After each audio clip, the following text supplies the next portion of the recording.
we're the perfect. I'm telling you, it's so. She makes me so much better.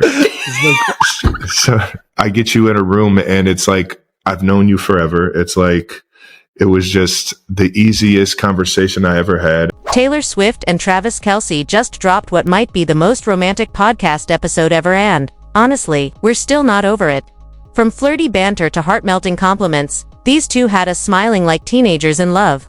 Number 10. Travis crowns Taylor the greatest songwriter of all time. Right from the jump, Travis didn't hold back. While talking about Taylor's songwriting, he confidently declared her the greatest songwriter of all time. Cue the collective swoon. But Taylor, being Taylor, didn't just let it slide. With that playful sparkle in her voice, she teased him back. "That's very nice of you to say that," says her boyfriend. You could practically hear her blushing through the mic. And here's the kicker: Travis doubled down. Without missing a beat, he added, "Says a lot of people, it wasn't just boyfriend talk, it was genuine admiration." And that right there is why these two have us believing in fairy tale love stories again. Greatest songwriter of all time. That's very nice of you to say that. It's like, says her boyfriend. I have so many new artists come up to me now and say, "Hey, I didn't even know this was a thing." It's not for everyone. Not everyone cares about this. Artist to artist, artists have different priorities. This moment showed us exactly why their dynamic works so perfectly. Travis lifts her up artistically, and Taylor keeps things sweet and humble. Number 9. Taylor gushes about Travis being her ultimate vibe booster. Get ready to melt, because Taylor's description of Travis was straight out of a love song. She called him a human exclamation point, someone who instantly lights up every room he walks into. But the metaphor that had us all clutching our hearts. Taylor said, "He's like when you take a picture on your phone and hit the enhance button. That's what he does to every text, every moment." Tell us that isn't the most romantic thing ever. To her, Travis isn't just a boyfriend, he's the living, breathing filter that makes life brighter. Travis is like, he's just a vibe booster in everyone's life that he's in. He's like a human exclamation point. Like, and you were not judgmental about the fact that I knew nothing about the world you were in now. But I think it was just like, you're so non-judgmental about people. Oh, it was the best. You were nice. You were so nice. I got a clean slate. She's basically saying he makes life brighter and more colorful just by existing. The way Taylor described how Travis brings joy and energy to every situation showed just how deeply she adores his personality. And when she mentioned she's now using way more exclamation points because of him, it was honestly the cutest thing ever. Number 8. Travis melts over Taylor's athletic side. If you ever doubted Travis's head over heels, this moment erased all doubt.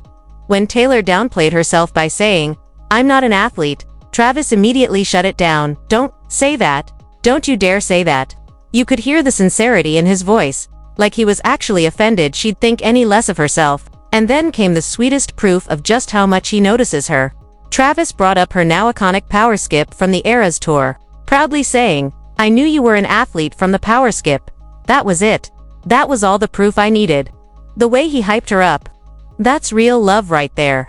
Doesn't come naturally because I'm not an athlete. So it's like that stuff I have to really force myself to do. Don't you say that. Don't you say that. I mean, don't you dare say that. But why do we take it that way? It's not like, I'm like, I'm not an athlete and that's fine. Spiral? Yes. You gotta be real. It's better than me. Because it's not, there's no spiral. Ooh. I've seen you throw a football.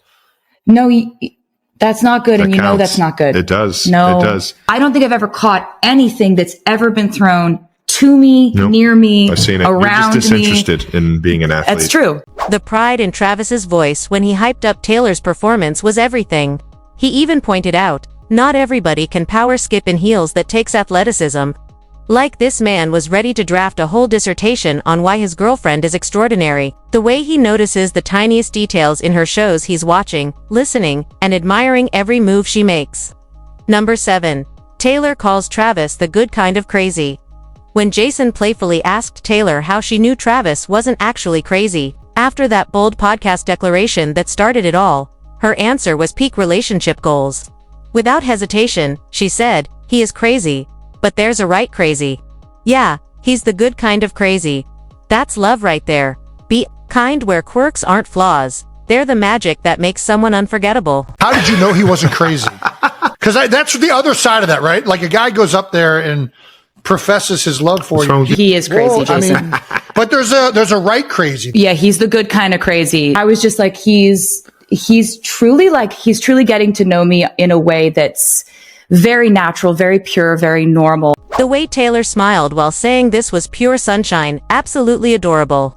She explained how Travis made her laugh right away over the most ordinary things, and how his ability to get to know her felt natural, pure, and effortless. But the part that melted us completely. Taylor praised him for being so non-judgmental and sweet when she admitted she knew absolutely nothing about football.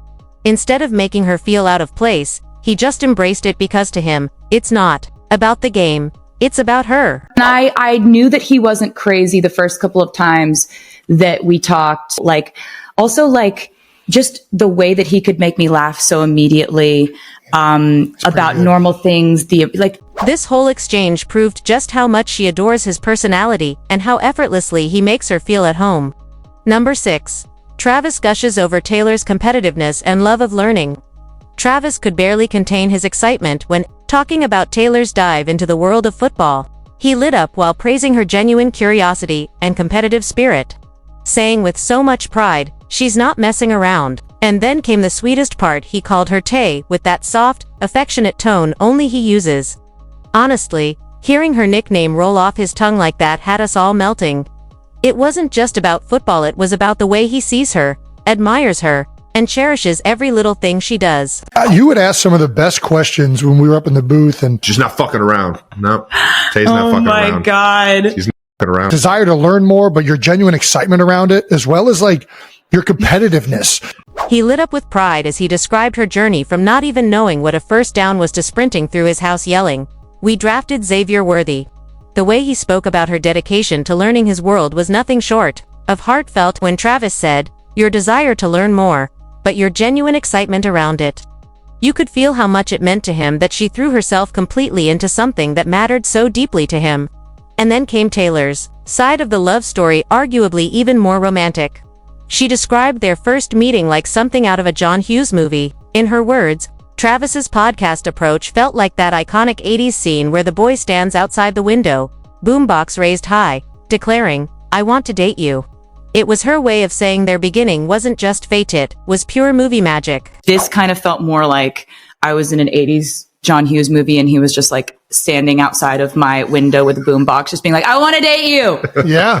She painted it as the ultimate romantic gesture, saying, "Do you want to go out on a date with me? I made you a friendship bracelet. Just meet me once. Just give me a chance." The way Taylor described it felt straight out of a love song, like the kind of moment she'd been dreaming about and writing lyrics for since she was a teenager. It was pure swoon material. In that confession, she was basically admitting that Travis wasn't just a boyfriend, he was the living, breathing version of her teenage daydreams. And honestly, we are so here for it. Just meet me once. Just give me a chance. "Do you want to go on a date with me? I made you a friendship bracelet. Do you want to date me?" Just come outside and meet me. Number 4. Travis didn't just say it once, he said it twice. "I'm the luckiest man in the world." And the best part, he meant every word. The first time, he was reflecting on how much it meant to have Taylor by his side when he finally got his music back. The second, he was gushing over her baking skills. But it wasn't just the words themselves, it was the way he said them. His tone, his smile, the pure sincerity in his voice. It was the kind of unfiltered adoration you can't fake. I love to paint. I love to cook. I have a different baking obsession. We're very deep in a sourdough obsession that has taken over my life. I am aware. Yeah, I'm the luckiest man in the world. Right now. The awe in his voice was undeniable, every word laced with gratitude as he looked at her and said, "I am the luckiest man in the world right now." All while talking about her sourdough baking. It wasn't about grand gestures or spotlight moments, it was about finding pure joy in the little things they share together. And if it wasn't clear already, this man is head over heels. I'm lucky. I'm working as much as I am and running as much as I am because I'm getting the caloric intake. Number 3.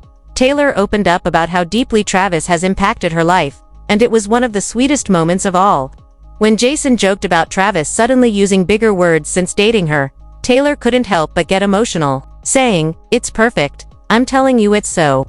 He makes me so much better." But then, without missing a beat, Travis turned it around and said the exact same thing about her. And the best part, Taylor agreed, smiling through it all. He makes me so much better.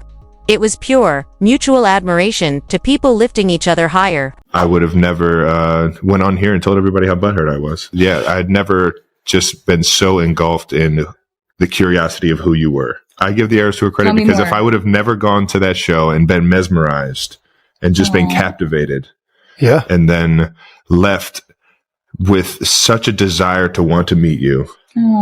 The way they both recognized how much they've grown because of each other was peak relationship goals. Traylor pointed out that it wasn't just about football, it was about his patience, his non-judgmental nature, and how effortlessly he made her feel comfortable while learning something completely new. That simple detail spoke volumes about his character.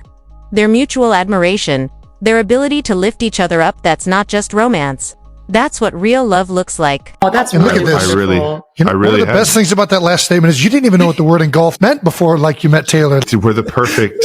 I'm telling you, it's so. She makes me so much better. So I get you in a room, and it's like I've known you forever. It's like it was just the easiest conversation I ever had. Number 2, the sourdough love language. The entire sourdough conversation felt less like baking talk and more like a full-blown love letter.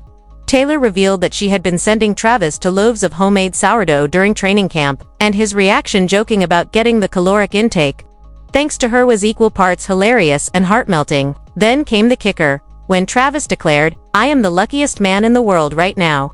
All while talking about her bread. It was domestic bliss at its finest. And just when we thought it couldn't get cuter, Traylor spilled the real tea. They actually have matching sourdough stations. "We've set it up where it's like I've got a station and he's got a station," she explained. Forget roses and candlelight, these two are literally building a life together, one loaf at a time. He's done all of it. Like we've set it up where it's like I've got a station and he's got a station, and he's done all of it. Something always slightly wrong with all the it. flowers. No, his was actually his rose higher than mine. His was Jason. more delicious than mine. Yep. Okay. So he's actually baked too. Yeah, I've stretched and folded before. Yeah. Travis even confessed, her loaf rose higher than mine. Hers was more delicious than mine. Proving he's not only smitten but also humble enough to admit when Traylor outshines him Evan in the kitchen. Not true. There's going to be so many more germs and microbes in Travis. Oh my God. Oh, ew. Why is there chest hair in it? How did you? Yeah. There's like The chest. apron's too low. There's like chest hair in his. There's cat hair in mine. Number 1. Travis's most romantic declaration. "I've known you forever." The most swoon-worthy moment came when Travis tried to put their connection into words. Reflecting on the first time he met Traylor in person, after being completely mesmerized by her Eras Tour performance, he said, "I get you in a room, and it's like I've known you forever." It was the easiest conversation I've ever had, and it was just so much fun. It completely knocked my socks off. But he didn't stop there. Travis went on to add, "I had never experienced something so mesmerizing on stage, and then so real and so beautiful in person." The way he contrasted her larger-than-life stage presence with her authentic, down-to-earth self was nothing short of pure poetry and easily the most romantic declaration yet. I get you in a room, and it's like I've known you forever. It's like knock my socks off, from what they say. Knocked your socks off. Yeah. Thank you. Mesmerizing on stage, and then so real and so beautiful in person. Should I leave? This moment perfectly captured everything magical about their relationship: the instant connection, the genuine admiration, and the effortless way they just fit. Bonus moments. We couldn't resist adding a few adorable extras. Like when Traylor teasingly called Travis insubordinate in the sweetest way possible. Or when she opened up about how calm and grounding he is when it comes to online drama, admitting that his humor has completely shaped the way she processes it all. It's in these little glimpses, the playfulness, the patience, the laughter, that you really see the foundation of something lasting. I've been told I've been defiant a lot of times. Well, you in are my life, defiant. so. You're very defiant. It's like Insubordinate, Travis. insubordinate. And let's not forget Travis's protective side. When he opened up about people using Traylor's name just for clicks, you could hear the fire in his voice and the depth of his care.